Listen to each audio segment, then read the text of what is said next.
Now, you heard Homeland Security, counterterrorism. Osama bin Laden is dead. Now the U.S. has announced plans to begin pulling some of its troops from Afghanistan. And now President Obama has revealed a new national strategy for counterterrorism. But what does this really mean, and who even are the terrorists?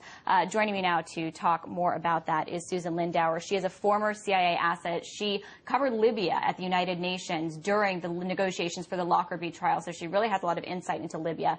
Thank you so much for being with us. Now, first of all, with this new counterterrorism strategy, I'm just curious if you have any reactions to it. What changes? I mean, Afghanistan and Pakistan are still the target, the target's still Al-Qaeda. It's all the same stuff. So do you think resources will be just redeployed from Afghanistan into other areas? I think that it is, I'm very disappointed in President Obama for thinking that the platitudes are going to address the terrorism issue.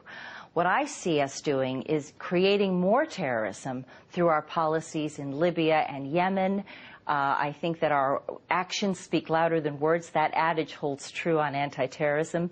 We are firing up Islamic fundamentalists, and we are not, our actions are not proactive. They are not problem solving. We're actually making the situation much worse. Do you think that that's going to continue? Because as we hear Obama give plans for some troops to pull out of Afghanistan, we hear lawmakers call for resources to other areas, such as Yemen and Pakistan and other countries. So do you think that we just see this war take on a different face in a different country? Yes, and I'm especially disturbed about Libya.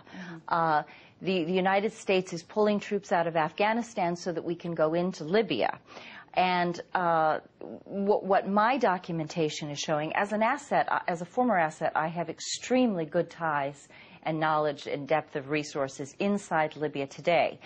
What I'm finding is a video documentation that NATO rebels are actually the same al-Qaeda fighters that we've been dealing with in Iraq and Afghanistan, who've now come home to Libya. And that's what I want to hear about. Because we just heard Obama today say that Gaddafi essentially is a terrorist, and the U.S. is abiding by the UN mandate to fight that. So what do you see as the reality, and what evidence do you have that it is al-Qaeda that is, amongst these rebels? Well, first of all, I was directly involved in the 1990s operation to get terrorists out of Libya. And I can assure you that all terrorists were removed from Libya by about 1998, 1999. Since then, Gaddafi, by the way, was the first government to inform Interpol about Osama bin Laden. Gaddafi is hated by Islamist fundamentalists because he is a socialist Muslim, and he has a very different agenda that is not Sharia. Gaddafi has a very strong record on women's rights. Women have the right to education, hold property, divorce, hold jobs, have income, many rights that other women in the Arab world do not have. So he is a moderate, and he is not involved in any terrorism at all. That is absolutely foolishness. So then do you see the United States' role in backing the rebels actually making the fight in the war on terrorism against al-Qaeda worse?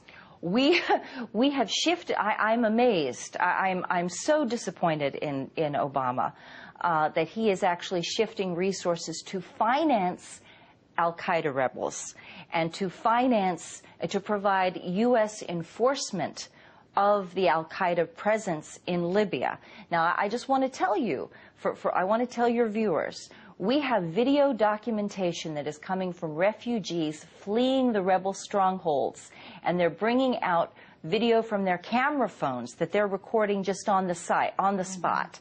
Videos of beheadings, videos of castration, right, where they are gouging out the eyes of men who oppose the Libyan rebels. Women are being raped and subjected to having their breasts cut off. I mean, it all sounds horrific. I wish we had more time to talk about it, but maybe we can put up on our website where they can go to see those images. I want to thank you for giving us your insight. That was Susan Lindauer, former CIA asset.